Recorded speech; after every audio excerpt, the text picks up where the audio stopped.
ചീനച്ചട്ടിയിലേക്ക് ഉള്ളി അരിഞ്ഞിട്ട് വെളിച്ചെണ്ണ ഒഴിച്ച് അടുപ്പത്ത് വയ്ക്കും. ഉള്ളി പുകയാൻ തുടങ്ങുമ്പോൾ അമ്മ ചട്ടുകം കൊണ്ട് ചോറ് കോരിയിടും. അത് കിണ്ണത്തിലാക്കി മുന്നിലെത്തിയാൽ ഒരു മണമുണ്ട്. ഓർക്കുമ്പോൾ ഒരു കുടം വെള്ളം വായിലൂറും. MT വാസുദേവൻ നായരുടെ മനോഹരമായ സൃഷ്ടി. നാലുകെട്ട്.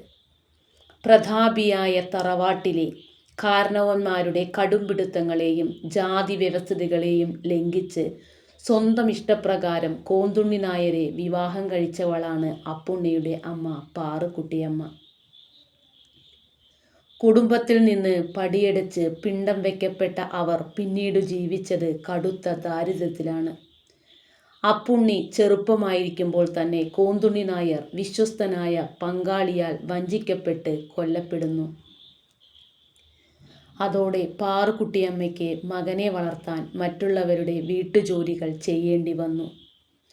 അച്ഛനില്ലാത്ത കുട്ടി എന്ന നിലയിലും ജാതി നിയമങ്ങൾ ലംഘിക്കാത്തവരുടെ മകൻ എന്ന നിലയിലും സമൂഹത്തിൽ നിന്നും തറവാട്ടിൽ നിന്നും അപ്പുണ്ണിക്ക് കടുത്ത അവഗണനകളും അപമാനങ്ങളും സഹിക്കേണ്ടി വന്നു. തറവാട്ടിലെ വലിയമ്മാവൻ ഉൾപ്പെടെയുള്ളവർ അവനെ അന്യനായിട്ടാണ് കണക്കാക്കിയിരുന്നത്.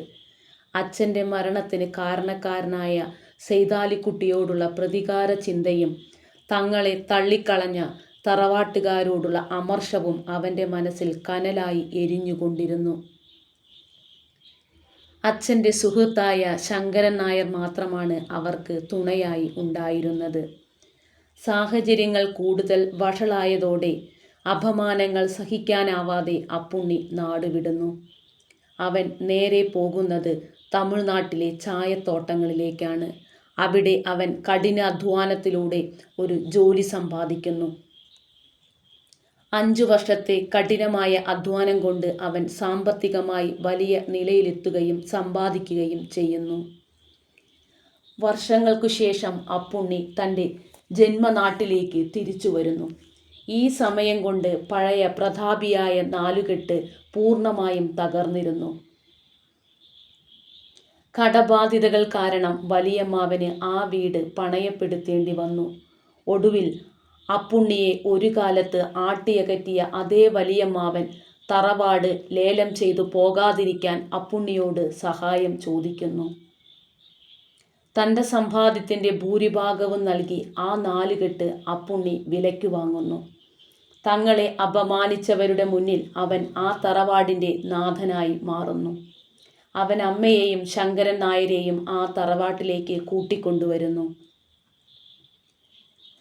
പ്രതികാരവും ലക്ഷ്യവും പൂർത്തിയാക്കിയെങ്കിലും അപ്പുണ്ണിയുടെ മനസ്സിൽ വിചാരിച്ച സന്തോഷം ഉണ്ടായില്ല.